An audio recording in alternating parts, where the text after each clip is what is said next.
यहां पर मौजूद हैं मेरे सहयोगी डेटा मुशाहिद पार्था। बहुत बहुत स्वागत है आपका। और पार्था, आप अपने इस डेटा सेंटर के जरिए क्या बताने वाले हैं, क्योंकि यहां पर मैं देख रहा हूं आपने दो विंडो खोल रखी है, एक 2020 की असेंबली की और एक नतीजे थोड़ी देर में आने वाले हैं 2025। देखिए, पहले 2020 में इलेक्शन को हमको ऊपर से क्या दिखता है, बहुत क्लोज इलेक्शन था। हाँ। बट ये मैप में देखेंगे, ये देखिए कॉन्सेंट्रेटेड, ये जो ग्रीन कलर है ये क्या है, यूपीए का सीट्स है। हाँ। तो ये देखिए कॉन्सेंट्रेटेड क्या है, भोजपुर और आपका मगध बेल्ट में था। हाँ। ठीक है। और देखिए बाकी बेल्ट में आप सीमांचल देख लीजिए, आप मिथिला देख लीजिए, आप तिरुत देख लीजिए, ये बेल्ट में आप देखेंगे बीजेपी ने अच्छा किया। ठीक है। बट इक्वेशन 2020 से अभी 25 में बदल गया। क्या बदल गया? 2020 से 25 में बदल गया। क्या बदल गया? चिराग पासवान तब अलग लड़ा था। हाँ। अभी चिराग बहुत बड़ा फैक्टर, बहुत बड़ा फैक्टर है। लोकसभा चुनाव में 5 सीटें लेकर आए थे चिराग पासवान। और अभी देखना क्या, देखिए जो इक्वेशन 2024 लोकसभा इलेक्शन में था, मतलब जो पार्टी एक साथ था, सेम चीज ही अभी असेंबली में हो रहा है। तो पहले हमको देखना पड़ेगा 2024 में कैसे असेंबली वाइज रिजल्ट था। तो आप अगर देखेंगे, ये देखिए ये 2024, ओके, सेम देखिए पैटर्न आपने जो देख रहा था, ये लोकसभा चुनावों का, ये लोकसभा चुनाव का। ठीक है। ये पार्लियामेंट 2024, इसमें देखिए सेम ये बेल्ट में आरजेडी ने होल्ड करके रखा है। Okay okay. हाँ, ये जो ग्रीन नजर आ, ये जो ग्रीन जो असेंबली में था। और इधर आप समझ लीजिए थोड़ा सा इस साइड में थोड़ा पप्पू यादव भी कुछ इंडिपेंडेंट सीट जीता था किसानगंज, बाकी पूरा बीजेपी ने स्वीप मारा। ठीक है। अभी क्या होगा, ये एक्सटेंशन कर पाएगा नहीं कर पाएंगे। और एक इंपॉर्टेंट चीज आपको देखना पड़ेगा, इस टाइम में सीट टैली क्या था। 2024 जब पार्लियामेंट इलेक्शन का अगर असेंबली वाइज हम लोग इलेक्शन रिजल्ट देखेंगे, तब देखेंगे इंडिया 63 में आगे था। ओके। और असेंबली वाइज ही बता रहे हैं, असेंबली वाइज लीड। ठीक है। हाँ। और ये 173 था। तो मतलब 110 सीट्स का एक फर्क है। ओके। 110 सीट्स। यहां पर प्रशांत किशोर एक अननोन फैक्टर ऐड हुआ। ये कितना वोट मिलेगा, वोट मिलेगा तो किसका वोट खाएगा। राइट। तो आज का दिन बहुत इंटरेस्टिंग होने जा रहा है। और आपने जो बोला बहुत इंटरेस्टिंग, मुझे लग रहा है जितना भी डेटा आया सबसे इंटरेस्टिंग वोटर टर्नआउट। 80 मैं लाख, चाह रहा था कि इस पर आप कुछ बोलें। 80 लाख ज्यादा लोगों ने वोट किया।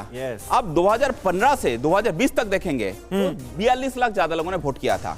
तो मतलब एडिशनल 38 लाख लोगों ने वोट किया। क्यों कर रहा है? ये नीतीश कुमार को बचाने के लिए कर रहा है। हाँ, ये नीतीश कुमार का इसमें दो बातें लगातार कही जाती हैं कि भाई एक तो ये कि भाई 20 सालों से एंटी इनकम्बेंसी तो होगी, जो सरकार में है, जो सत्ता में है, जो मुख्यमंत्री हैं, उनके खिलाफ कोई एंटी इनकम्बेंसी तो होगी। तो जब भारी मात्रा में वोटिंग होती है तो ये कहा जाता है कि ये सत्ता विरोधी लहर है जी, सत्ता के खिलाफ वोट तो नहीं पड़ रहे हैं। लेकिन दूसरा पक्ष ये कह रहा है कि ये प्रो इनकम्बेंसी है। इस बार ये बार बार कहा गया एनडीए की तरफ से कि प्रो इनकम्बेंसी वोट पड़ रहे हैं, इसलिए टर्नआउट ज्यादा नजर आ रहा है। बिहार में कास्ट एक बहुत बड़ा फैक्टर है। बिल्कुल है। इंडिया का जो कास्ट मैथमेटिक्स है वो महागठबंधन से काफी स्ट्रांग है।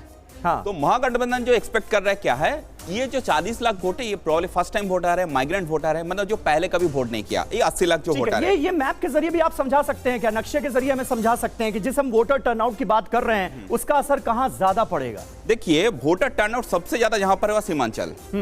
तो आप देखेंगे सीमांचल ये क्या है, ये जो एरिया है वेस्ट बंगाल बॉर्डर है। इसमें एसआईआर एक वेस्ट बंगाल में बहुत बड़ा फैक्टर है, बहुत बड़ा मुद्दा है। ठीक है। अभी सीमांचल में मैं देख रहा था एक एक सीट में, मतलब समझ लीजिए 80 लाख अगर 243 सीट से डिवाइड करें तो पर सीट में 32,000 का 33,000 का करीब एडिशनल वोट पड़ा पर असेंबली में। ओके। बट सीमांचल में क्या हो रहा है, हर सीट में ऑन एन एवरेज ये 45,000 ज्यादा वोटिंग हो रहा है। और सीमांचल में समझ लीजिए ये जो बेल्ट है, अगर मैं ये 4 डिस्ट्रिक्ट किसानगंज, किसानगंज, काटिहार, अररिया, पूर्णिया और नीचे में अगर बांका, भागलपुर ले लूं, ये बेल्ट में इधर एवरेज मुस्लिम वोटिंग है 37%। ओके।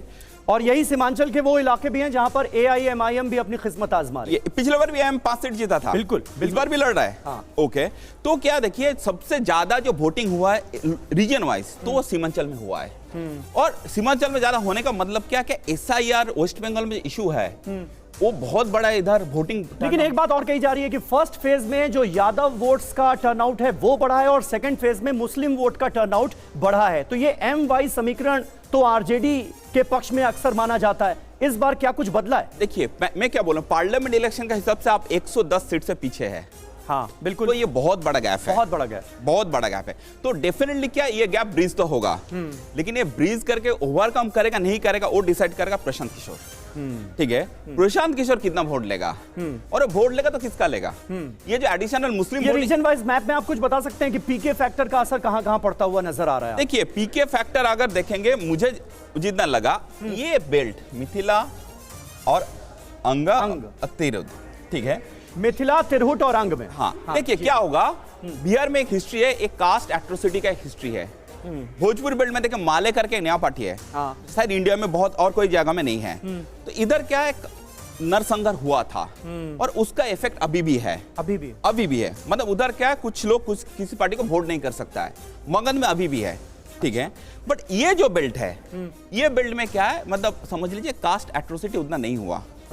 तो ये बेल्ट में, और पटना का अगर शहरी इलाका आप ले लेंगे तो प्रशांत किशोर का जो इंपैक्ट करने वाला जो एरिया हो सकता है तो है ये 3 बेल्ट, अंग, मिथिला और तिरहुत, ठीक है। और इसमें कितना सीट है, ये तीनों एरिया में 115 सीट्स है। तो प्रशांत किशोर का जो एक्सपेक्टेशन है, ये बेल्ट में प्रशांत किशोर, देखिए बिहार में कास्ट इंपॉर्टेंट है, बिल्कुल। प्रशांत किशोर इज अ ब्राह्मण, हाँ, ठीक है। मिथिला में आप देखेंगे दरभंगा है, मधुबनी है, ब्राह्मण पॉपुलेशन बहुत सिग्निफिकेंट है। सही बात है। प्रशांत किशोर आता है रोहतक डिस्ट्रिक्ट से, करघर से। चाहे भले ही जो पॉलिटिकल पार्टीज हैं वो दावा करें कि भाई जाति जो है वो उसको हटाना है, जाति का भेद मिटाना है, लेकिन जब चुनाव होते हैं खास करके यूपी बिहार में, तो जाति का फैक्टर कितना अहम हो जाता है, ये आपको कहीं ना कहीं इस विश्लेषण से भी साफ तौर पर पता चल रहा होगा। कौन पड़ेगा किस पर भारी, थोड़ी देर में पता चलेगा, लेकिन सारा विश्लेषण हम यहां पर डेटा के जरिए करते रहेंगे इस डेटा सेंटर से।